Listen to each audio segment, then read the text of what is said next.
Il y a encore 6 mois, déjà le bâtiment n'était pas encore transformé d'un point de vue spatial, on n'avait pas écrit nos grilles tarifaires, etc. Comme c'est des sujets nouveaux, tu as des clients qui te demandent des choses spécifiques que tu n'as jamais fait. Là, on est dans quand on parle de co-construction, on est vraiment dedans. Aujourd'hui, on est sur combien de partenariats, combien de clients, comment ça tourne Aujourd'hui, du coup, Régénère s'est construit sur la reprise du bâtiment Decathlon. Ouais. Donc dans le deal d'accompagnement, on stabilise avec une partie de l'activité Decathlon. Sur 2 cellules, on a ramené plutôt de l'activité supply web, donc via Mathieu. Et maintenant, notre travail entre le 1er août et maintenant, c'était de créer l'entreprise, la faire connaître, écrire ses services, etc., etc. Et donc là, il y a déjà quelques clients qu'on a transformés, mais là on est plutôt dans une phase active de ça y est, ce qu'on va faire est connu, on peut commencer à faire des tarifications qui soient claires.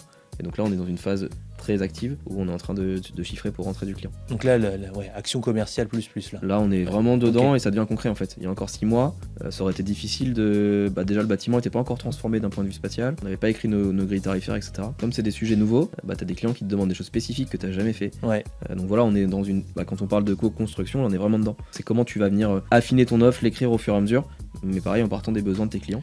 Aujourd'hui, en fait, on fait des chiffrages qui sont spécifiques à nos clients. Donc, sur la partie logistique, un client sur une logistique classique, il va retrouver une grille tarifaire classique et nous, on marge sur nos services à l'intérieur des murs. Donc, ça, c'est plutôt la partie simple, la partie de l'iceberg en haut. La partie en dessous, c'est quand il nous demande de réparer un truc, par exemple, ou de personnaliser quelque chose, ou de faire une action au cœur des flux qu'on n'a jamais faite. Ouais. Là, c'est un autre jeu. Parce qu'il y a plein d'inconnus là. On écoute le client. Avec Alexandre, on essaie de projeter tout ce qu'il pourrait faire. Et ensuite, on va venir établir quel process, combien de temps ça prend, quelles compétences il nous faut, quels outils il nous faut, quelle place il nous faut. Et là-dessus, donc moi je sors une tarification sur laquelle on s'entend avec le client dans un premier temps pour faire des phases de testing et puis sur laquelle après on prend une marge et c'est ça qui nous fait gagner notre vie.